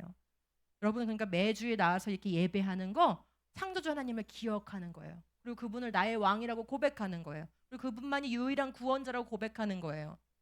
너무나 귀한 일인 거예요. 하나님이 정말 원하시는 일을 여러분이 하고 있는 거예요. 그렇게 하나님하고 교제하는 사람을 통해서 하나님은 이 세상에서 하나님이 하시기 원하시는 일을 하시는 거예요. 사람이 많지만 나보다 똑똑한 사람, 나보다 돈 많은 사람, 나보다 힘 있는 사람 많지만 그들을 통해서 하나님이 일하시는 게 아니고 하나님과 예배로 관계하는, 하나님과 예배로 교제하는 여러분을 통해서 하나님은 교회를 통해서 하나님의 일을 하시는 거예요. 아멘? 네. 예수님이 이렇게 말합니다. 아주 무서운 경고죠. 얘들아, 몸을 죽일지라도 영혼을 죽이지 못하는 이들을 두려워하지 말고. 여기서 이 세상에 나의 영혼을 죽일 수 있는 존재가 있나요? 예, 아무리 힘센 누구도 내 영혼을 죽일 수는 없어. 내 몸은 죽일 수 있지만. 나를 사형시킬 수는 있지만 내 영혼은 못 죽여요. 그렇죠? 그러니까 얘들아, 그런 거 두려워하지 마. 영혼도 몸도 둘 다 지옥에 던져 멸망시킬 수 있는 분을 두려워해라. 너의 영혼을 지옥에 쳐넣을 수 있는 하나님을 두려워해라. 이렇게 말씀하고 있어요. 거꾸로 말하면 우리가 하나님, 창조주 하나님의 자녀들이라면 이 세상에서 두려워할 것은 아무것도 없다는 거예요. 왜? 그분이 우리의 아버지시고 그분이 우리의 편이시니까. 그리고 그분이 우리를 영원한 생명으로 책임지시고 인도하시는 분이시니까 이 세상에서 우리가 두려워할 것은 아무것도 없어요. 이 지구와 특별한 정말 진짜 이유가 있어요. 여러분 이렇게 태양이 많고 별이 많고 행성이 많은 이 광대한 우주에 우리가 살고 있지만 창조주이신 하나님이 직접 오신 곳은 어디밖에 없을까요? 맞아요. 이 지구만 창조주이신 분이 인간의 몸으로 오신 거예요. 뭐로 오셨어요? 구원자로 오셨어요. 근데요, 이 예수님이 얘들아 올라가시면서 얘들아 내가 너희가 본 것처럼 그대로 다시 여기로 올 거야. 어디로 온다는 거야? 화성으로? 목성으로? 얘들아 너희가 본 것처럼 내가 다시 올 거야. 여기로 오신다는 거예요. 언제? 네, 다시 오실 때는 심판자로 오시는 거예요. 처음에 오실 때는 제물로 오셨어요. 마치 힘이 없는 것처럼 예수님이 십자가에 죽임을 당하셨어요. 그런데 얘들아 내가 다시 올 땐 왕으로 오는 거야. 새하늘과 새 땅을 만들어서 내 백성들과 영원히 통치할 거야. 그런데 끝까지 나를 두려워하지 않고 끝까지 창조주 하나님을 거역하고 반역한 자들은 영원히 멸망하게 될 거야. 심판의 날이 있어 라고 말씀하시는 거예요. 그러니까 우리가 이 지구에서 이 땅을 하나님이 어떻게 만드셨는지 그 진짜 역사를 아는 거 너무 중요한 거야. 그리고 이곳에 그 창조주가 직접 오셔서 우리를 위해서 죽으셨다는 이 사실을 믿는 게 너무 중요한 거야. 그리고 그분이 다른 곳이 아니라 바로 이곳에 우리가 살고 있는 이 지구에 다시 오실 것이라는 것을 믿고 그분을 기다리는 것은 너무 중요한 거예요. 같이 읽읍시다. 시작. 그날 환란 후에 즉시 해가 어두워지며 달이 빛을 내지 아니하며 별들이 하늘에서 떨어지며 하늘의 권능들이, 우주가 영원할 것 같아? 이렇게 말씀하시는 거죠. 예수님이 마지막 때에 대해서 말씀하시는 너무 중요한 말씀. 우주가 영원할 것 같아? 저 별들이 영원할 것 같아? 저 은하들이 영원할 것 같아? 아니, 흔들리는 날이 올 거야. 그렇죠? 그러면서 뭐라 하냐면 그때 인자의 징조가 하늘에서 보이겠고 그때 땅의 모든 족속들이 그동안 하나님 안 믿었던 것 때문에 통곡하는 거예요. 통곡하며 그들이 인자가 구름 타고 능력과 큰 영광으로 오는 것을 어디서 보는 거예요? 지구에서. 여기서 보는 거예요. 그래서 지구가 특별한 거예요. 이곳으로 예수님이 다시 오실 거예요. 우리 데리러 오실 거예요. 왕으로 오실 거예요.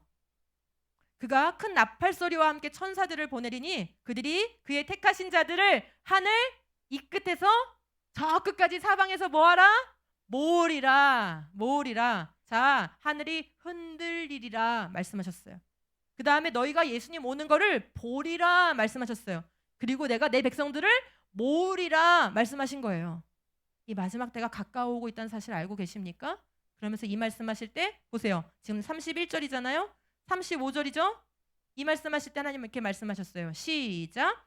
천지는 없어질지언정 내 말은 없어지지 아니하니라. 꽝꽝꽝. 예수님이 꽝꽝꽝. 얘들아 내 말한 거 이 하늘과 땅은 없어져도 내 말은 안 없어지니까 뭐 하라는 거야?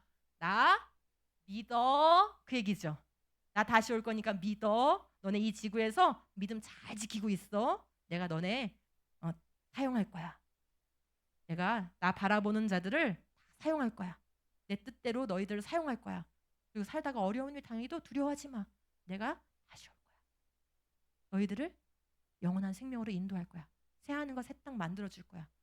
그 나라에서는 이제 슬픔도 눈물도 죽음도 없어. 나와 영원히 통치하는 거야. 이렇게 말씀하시는 겁니다. 믿으세요? 네. 이 특별한 거주지 지구, 진화론적인 지구가 아니라 성경이 말하는 지구. 우리 하나님께서 창조하시고 우리를 구원하시고 다시 오실 이곳이라는 것을 여러분들이 오늘 깊이 깨달았기를 바랍니다. 네, 선생님이 그동안 벌써 책이 2권이 나왔어요. 여러분들 공부하세요. 나는 이렇게 창조와 진화에 대한 답을 찾았다. 이게 첫 번째 책이고 지난 2주 전에 창세기와 생물 이야기라는 책을 냈어요. 이런 창조와 진화에 대한 문제들, 고민되는 것들 여기 많이 써놨으니까 여러분 또 관심 있는 친구들 또 선생님들 공부하시고 또 주변에도 알려주시면 감사하겠습니다. 기도하겠습니다. 하나님, 우리 정말 사랑하는 한소망교회 친구들 또 다시 만났습니다. 오늘은 특별히 우주와 지구에 대해서 나눴는데 하나님이 크신 권능과 능력으로 이 우주 만물을 지으신 것을 믿습니다. 그리고 그 하신 일을 창세기에 기록해 놓으셨습니다. 그리고 이 지구에서 일어난 일들, 하나님이 하신 그 중요한 땅의 일들을 구약 성경에다가 기록해 놓으셨습니다. 예수님 말씀하십니다. 내가 땅의 일을 너네한테 말했는데도 믿지 아니하는데 내가 영원한 일, 하늘의 일을 말하면 너희가 믿겠느냐 이렇게 말씀하십니다. 예수님, 저희들은 믿습니다. 주님께서 창조하신 것도 믿고 주님께서 이 땅에서 행하신 일들도 다 믿습니다. 그리고 주님께서 오셔서 이 땅 가운데서 제물이 되어서 우리를 위해 죽으신 것도 믿습니다. 그리고 우리를 위해서 다시 오실 것도 믿습니다. 그리고 영원한 세상을 만드실 뿐만 아니라 하나님을 믿지 않는 불신앙의 큰 죄악들을 영원히 멸망시키실 것 또한 믿습니다. 하나님, 우리가 믿음을 지킬 뿐만 아니라 하나님이 기뻐하시는 사람들로 성장하고 살아갈 수 있도록 인도하여 주시옵소서. 예수님의 이름으로 기도합니다. 아멘. 감사합니다. 제가 여러 번 왔는데 같이 사진을 찍은 적이 별로 없어서 이따 혹시 끝나고 우리 친구들 괜찮으면 사진 좀 찍어줘요. 네. 네, 조금 여러분들에게 어려울 수 있겠지만 고등학생들에게는 너무 귀한 시간이었을 것 같아요. 혜민이 그렇죠? 네, 우리 회장님, 무엇이라? 이런 고약한 놈 같으라고. 네, 너무 귀한 강의 해주셔서 너무 감사합니다. 교회 소식, 우리 중고등부 소식 전해드리겠습니다. 네, 오늘까지 우리 부모님께 영상 촬영하는 시간 갖겠습니다. 보니까 이미 많은 친구들이 영상을 찍었더라고요. 그 영상 편지 오늘까지 우리 태준 선생님이 찍으실 때 적극 협조해서 찍어주시기 바랍니다. 각반 선생님께서 네, 저기 태준 선생님 말씀하신 대로 각반 선생님께서 영상 편지, 부모님께 영상 편지 꼭 찍어서 김태준 선생님께 전달해 주시길 바랍니다. 성경 읽기 분기별 시상 다음 주까지입니다. 다음 주까지니까 지금 보니까 구약 성경을 다 읽은 사람은 모세오경 선홍이만 다 읽었네요. 나머지 뭐 하고 있니? 이러다가 선홍이, 근데 선홍이 신약은 어떻게 돼가고 있어?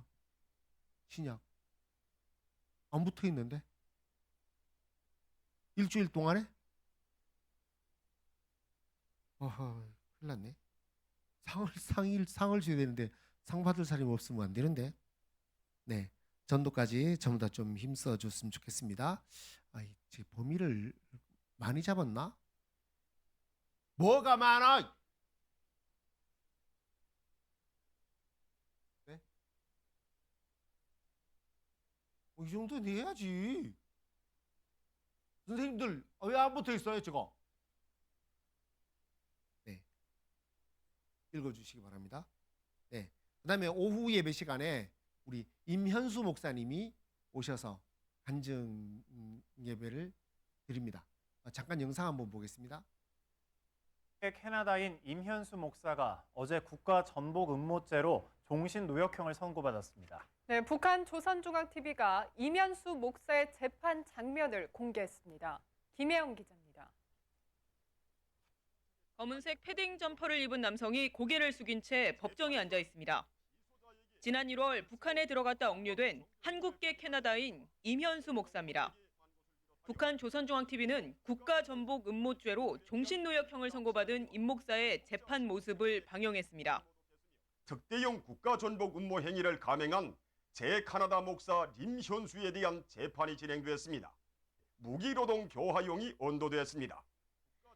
조선중앙TV는 임현수 목사가 북한의 최고 존엄을 중상모략하고 국가전복 음모 행위 등을 감행한 사실을 인정했다고 주장했습니다. 탈북자 지원 책동에 가담한 것을 비롯하여 특대형 국가전복 음모 행위를 감행한 자기의 모든 죄가를 인정했습니다. 북한의 양로원, 고아원 지원 등을 위해 북한을 방문해왔던 임 목사는 올해 1월 같은 이유로 입국했다가 억류됐습니다. 그로부터 6개월 만인 지난 7월 대역 죄인이 되어 북한의 기자회견장에 모습을 드러냈습니다. 제가 저지른 가장 큰 엄중한 범죄는 공화국의 최고 존엄과 체제를 심히 중상모독하고 국가전복 음모 행위를 감행한 것입니다. 이후 가족들이 석방을 촉구하는 성명서를 발표하고 캐나다 정부에서도 접촉을 시도했지만 북한은 이를 모두 묵살했습니다. 연합뉴스TV 김혜영입니다. 네, 북한에 억류된 이렇게 종신형으로 이렇게 억류됐었는데 949일 만에 풀려나가지고 지금은 중국 국경에서 특별한 사역을 하고 있습니다. 그래서 오후 예배 시간에는 일절 온라인 송출이 금지됩니다. 녹음도 금지됩니다.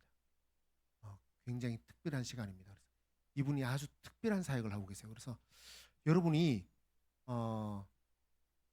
오늘 이렇게 아침에 이렇게 지구의 특별한 지구에 대해서도 들었지만